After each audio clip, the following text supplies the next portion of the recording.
All you do is walk in the space and your mind starts going, okay, what's Jack done? What's gonna happen? I remember I went, oh, and I just fell in love with the whole production. It thrilled me because it seemed insane.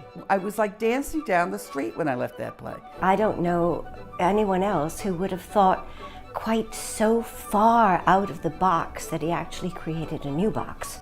At the core of our American culture, or the American myth, is this kind of cowboy myth, I call it, the American bravado, the American confidence. If you look at it kind of as a circle, and I think what Transport Group is doing is we're kind of examining the people that are at the periphery of this circle and people that are kind of underneath the underbelly of this circle. Who are those people who maybe don't always come out on top? We explore that with these people, whether it be a 40-year-old failed artist alone at a diner on New Year's Eve, a pathetic college basketball team that has yet to win a game ever, a lonely autograph hound in search of the next great signature, a lost single daughter forced to move back home to take care of her mother who is showing early signs of Alzheimer's, a 63-year-old woman with no money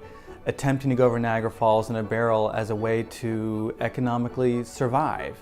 Those people that are on the outskirts of the American myth of success.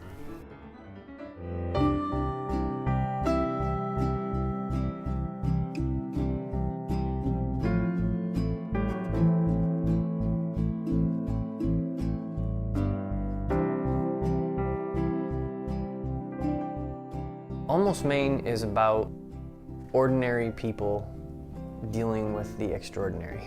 It's 9 stories that in essence are all happening across this one town in a remote part of Maine. Different searches for love, or different places in the search for love. Either they have it and they don't want to lose it, or they're looking for it and they can't find it, or it's right in front of them and they don't see it. It's all these really wonderful tableaus. Our production design for Almost Maine was beautifully sparse. Jack said he wanted something that was intimate but also used the full space of the gym. She set the entire play very poetically in a large snow-covered field. Every sort of scene had a different spot on the stage, so every story had its own place and its own time.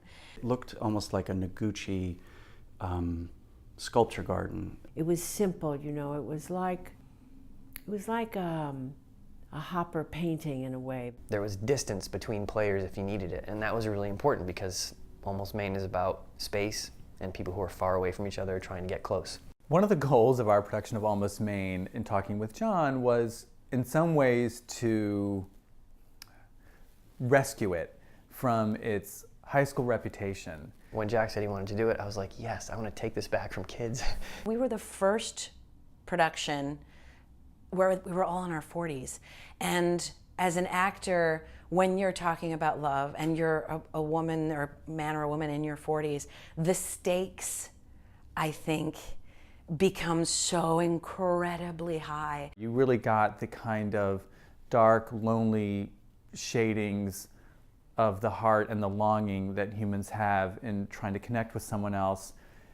You got that in a more visceral way. I've never seen too many productions that dig as deep as the production at Transport Group. People felt, I think, repeatedly gut punched in the best way. It was really rewarding to have people say, I can't believe I never saw this play. I can't believe I missed this play. I didn't know this play was so sad. That was my favorite. So many people said, I did not know this play was so sad and painful.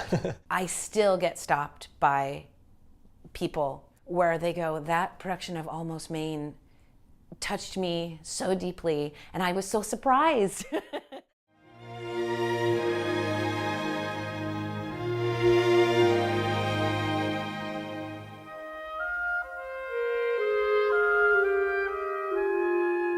I remember Mama is a story about family loyalty. It's the standard American play of an American family, an American Norwegian family. The oldest daughter in particular learns to become a writer when she realizes that the best thing to write about, the most authentic thing to write about, is her mother. Since the play focuses on a mother-daughter relationship primarily, and memory, that if you combined doing it with all women, but all women who are older, meaning roughly between the ages of 70 and 80, what would that bring to the piece? When I first heard what Jack wanted to do with I Remember Mama, I thought he was absolutely insane. First of all, I thought the director was out of his mind. I thought it was nuts. I don't know, it seems kind of gimmicky.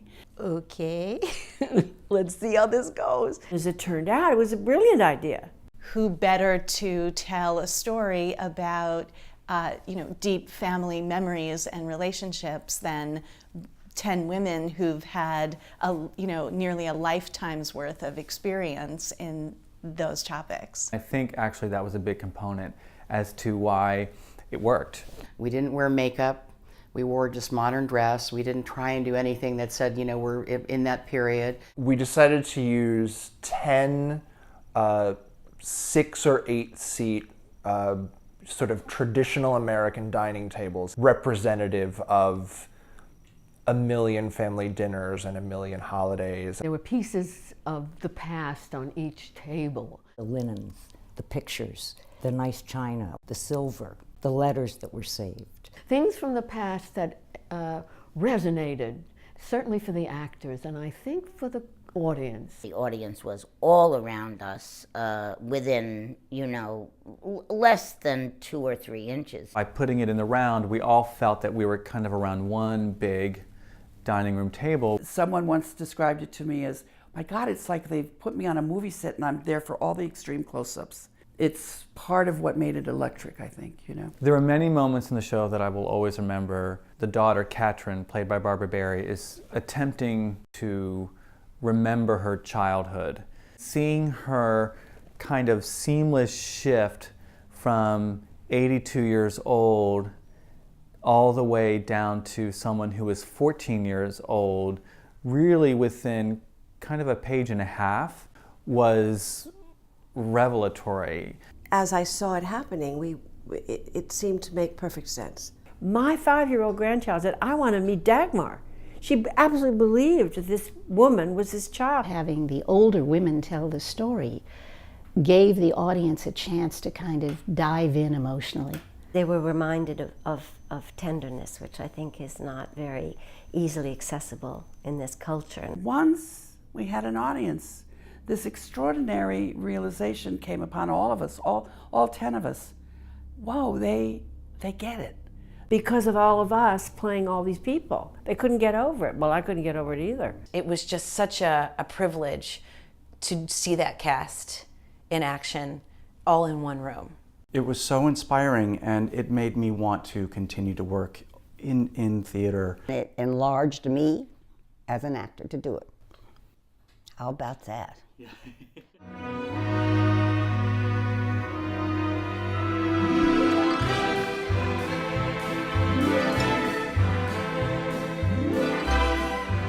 We're incredibly excited to do the first New York revival of Once Upon a Mattress in nearly 20 years. John Epperson came to me with this idea of doing the show with himself as Queen Agravain. I thought, okay, you're playing the Queen, so who would be the right Winifred for today? And I thought of Jackie. It was unusual playing someone who was allowed to biologically fall in love. That's a stretch, apparently, for a creature of my extreme appearance. It seemed almost like too perfect of an idea, quite frankly. Jack called me up and he said, I'm still thinking about that idea of you and Jackie and Once Upon a Mattress, and let's try it for one night and see what happens. The concert was a thrilling, unforgettable night. To see a princess that, without any of the trappings of princesshood, was kind of perfect. It was a great tribute to the piece, and finally had the goofiness that it deserves. Mary Rogers came to see the show, and she said afterwards, I want a full production to happen, and so here we are, we're trying to make that happen. When we do it in the fall of 2015, we will be dedicating it to her and to her incredible legacy and memory. We are over the moon to be able to do Once Upon a Mattress. Gwendolyn, Gwendolyn, you make the world better. Ride like a horse on a The Blonde Streak is this great new musical by two up-and-coming writers named Dan Lipton and David Rossmer. It is a contemporary story in the tradition of a Judd Apatow film. And it's the story of Walter, a man in his late 30s who is about to get married, and moments before the ceremony is to begin, his bride-to-be runs away with no explanation. His best friends, Ellen and Jansen, decide to take him in the wedding limo on a road trip. And in this road trip, as in all great road trip stories, the characters learn a lot. And they learn about what it's like to be heading into your 40s and still looking back on your 20s. Giving birth to a new voice is exciting, and again, another reason why we're here, to take those chances on new writers and hopefully be the beginning of a long and successful career.